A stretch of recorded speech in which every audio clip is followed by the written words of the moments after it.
नमस्कार, स्वागत है आपका भारत मौसम विज्ञान विभाग के दैनिक मौसम परिचर्चा में।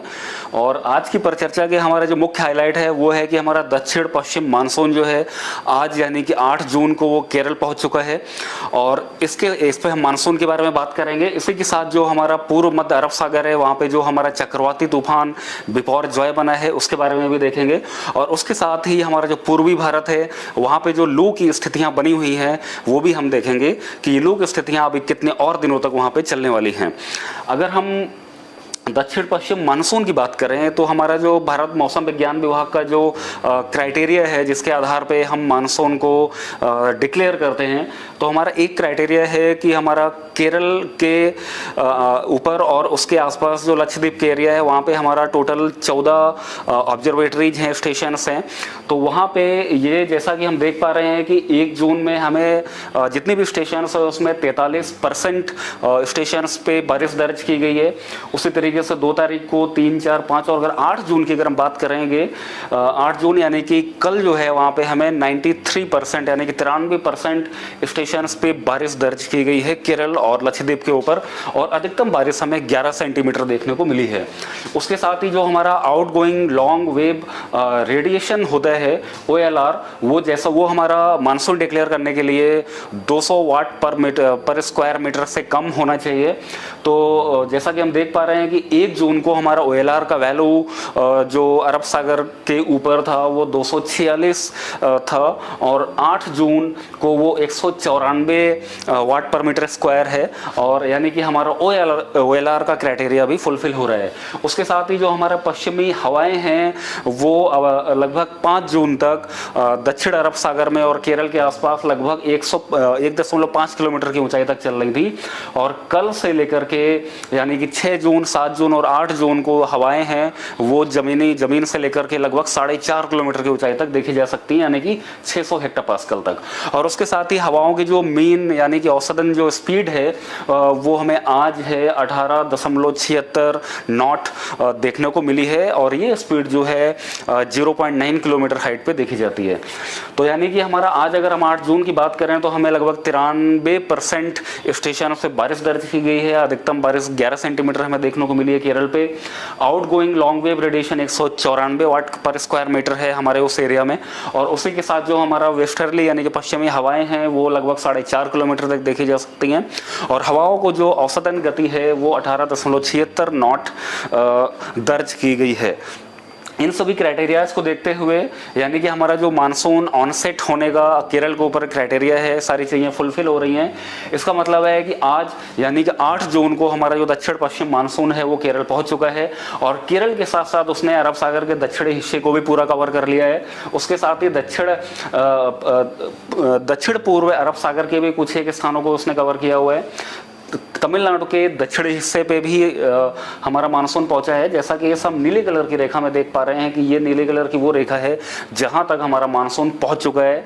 तो ये मानसून हमारा केरल के अधिकांश हिस्सों में, तमिलनाडु, दक्षिणी तमिलनाडु के कुछ एक स्थानों में, साथ ही हमारा कुमोरियन और जो मालदीव का एरिया है वहाँ पे पूरा पहुँच चुका है। उसके साथ ही हमारा मध्य बंगाल की खाड़ी में और उत्तर पूर्व बंगाल की खाड़ी में भी आज मानसून पहुँच चुका है। अगर हम अगले 48 घंटों की बात करें तो हमारा दक्षिण पश्चिम मानसून जो है वो हमारा मध्य अरब सागर के कुछ और स्थानों पे, मध्य अरब सागर के साथ साथ हमारा जो तमिलनाडु और जो कर्नाटक का भी कुछ एरिया है वहाँ तक भी पहुँचने वाला है। और उसके साथ ही केरल के बचे हुए हिस्से को भी कवर करेगा, बंगाल की खाड़ी के अधिकांश हिस्सों को ये कवर करेगा। उसके साथ ही जो हमारा उत्तरी पूर्वी राज्य हैं वहाँ पे भी अगले 48 घंटों में मानसून के पहुँचने की पूरी संभावना है।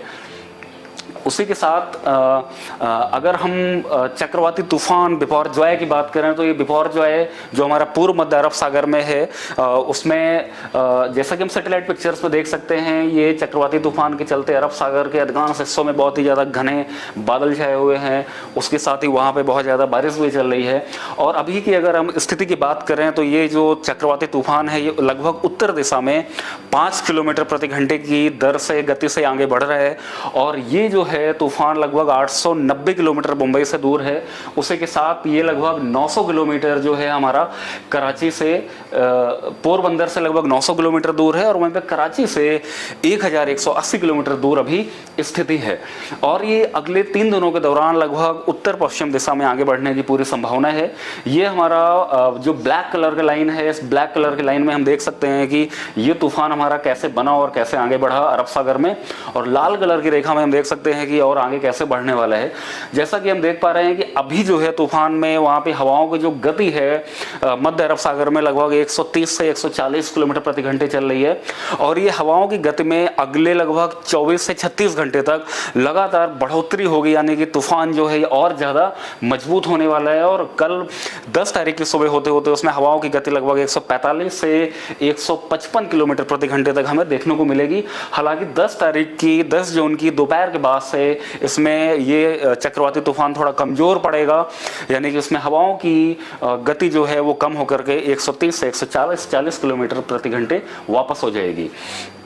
अगर हम हालांकि इस जो चक्रवाती तूफान है इसका हमारे भारत के जो मेन लैंड एरिया है वहाँ पे बहुत ज़्यादा कोई खास प्रभाव नहीं होने वाला है, लेकिन इस चक्रवाती तूफान के चलते जो हमारा अरब सागर है वहाँ पे हमें जो हमने फिशरमैन वार्निंग जारी की हुआ है। जैसा कि हम देख पा रहे हैं ये वार्निंग हमारा 8 जून, 9 जून, 10 जून, 11 और 12 जून हमने अगले 5 दिनों के लिए जारी किया हुआ है।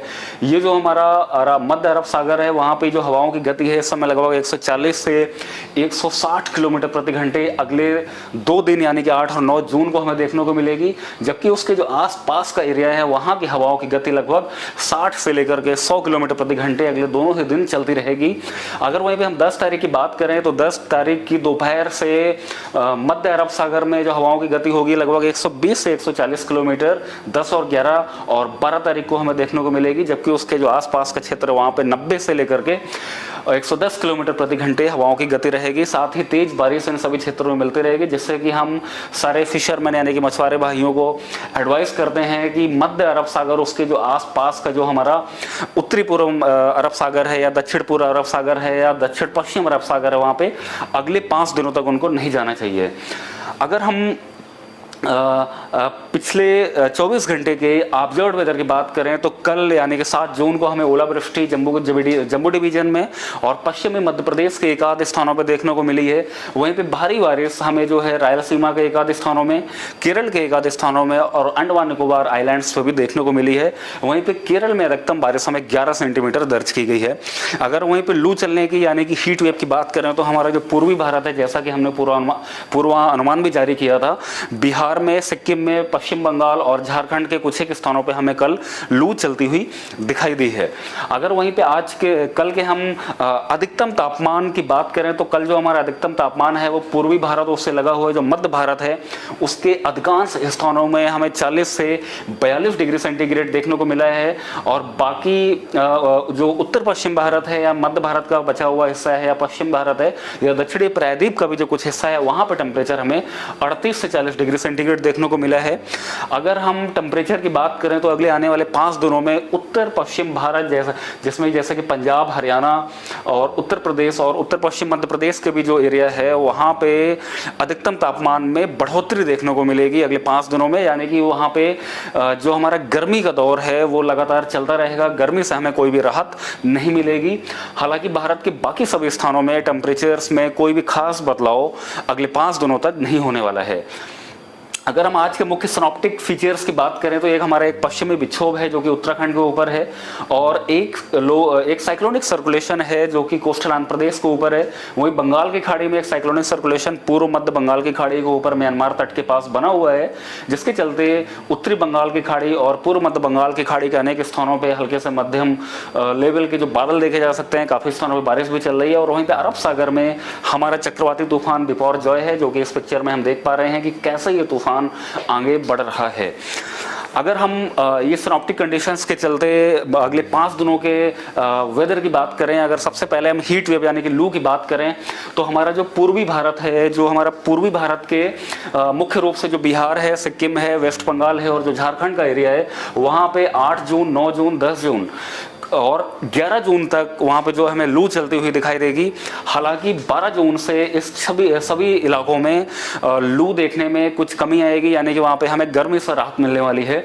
वहीं पे अगर हम उत्तर प्रदेश की बात करें तो उत्तर प्रदेश में 8 जून यानी कि आज से लेकर के और जो है हमें 11 जून तक एकाध स्थानों पे लू चलती हुई देखने को मिलेगी। वहीं पे तेलंगाना और जो उड़ीसा है वहाँ पे अगले 2 से 3 दिन कुछ ही स्थानों पे लू चलती हुई हमें दिखाई देगी। अगर हम भारी बारिश की बात करें तो केरल में आज यानी कि 8 जून को भारी से अत्यधिक भारी वर्षा हमें देखने को मिल सकती है। वहीं पे 9 जून से लेकर के 11 जून तक केरल के एकाध स्थानों पे भारी वर्षा हमें देखने को मिलती रहेगी। अगर हम लक्षद्वीप आइलैंड की बात करें तो लक्षद्वीप आइलैंड में हमें 9 जून, 10 जून और 11 जून को भी एकाध स्थान पे भारी वर्षा देखने को मिलेगी। अंडमान निकोबार में भी हमें जो है अगले 4 दिनों तक, अगले 3 दिनों तक खास करके यानी कि 8 जून, 9 जून और 10 जून को एकाध स्थान पे भारी वर्षा देखने को मिलेगी। वहीं पे अगर हम तमिलनाडु की बात करें या अगर हम कर्नाटक की बात करें तो कर्नाटक के जो दक्षिणी हिस्सा है और जो कर्नाटक जो तटीय इलाका है वहां पे हमें 10 जून और 11 जून को एकाध स्थान पे भारी वर्षा देखने को मिलेगी। मध्य भारत की अगर हम बात करें या उससे लगा हुआ जो पश्चिमी भारत है और या फिर जो राजस्थान का एरिया है और उससे लगा हुआ जो पूर्वी भारत का भी एकाध स्थान है, वहां पे कोई बहुत ज्यादा सीवियर वेदर होने की संभावना नहीं है। हालांकि अगले 5 दिनों में वहां पे एकाध स्थानों पे हल्के से मध्यम वर्षा देखने को मिल सकती है। कुछ ही स्थानों पे हमें थंडर स्टॉर्म यानी कि हल्की फुल्की आंधी, उसके साथ बिजली गिरने के साथ साथ हल्की वर्षा देखने को मिल सकती है। अगर हम उत्तर पूर्वी राज्यों की बात करें तो उत्तर पूर्वी राज्यों में अगले 5 दिनों तक हल्की से मध्यम वर्षा अनेक स्थानों पे चलती रहेगी। वहीं पे जो हमारा मणिपुर और मिजोरम का इलाका है वहाँ पे जो है हमें अगले 3 दिनों तक यानी कि 8 जून, 6 और 7 जून को एकाध स्थानों पर भारी वर्षा देखने को मिलेगी। अगर हम आसाम मेघालय की बात करें तो आसाम मेघालय में 9 जून से लेकर के 12 जून तक एकाध स्थानों पर भारी वर्षा का दौर जारी रहेगा। और उसी तरीके से अरुणाचल प्रदेश में भी 9 जून से लेकर के 12 जून तक एकाध स्थानों पे भारी वर्षा हमें देखने को मिलती रहेगी। मौसम की और अधिक जानकारी के लिए आप हमारे IMD की वेबसाइट पे विजिट कर सकते हैं। इसके साथ ही हमारा जो फेसबुक या ट्विटर या यूट्यूब चैनल है वहाँ पे भी हमें फॉलो कर सकते हैं। धन्यवाद।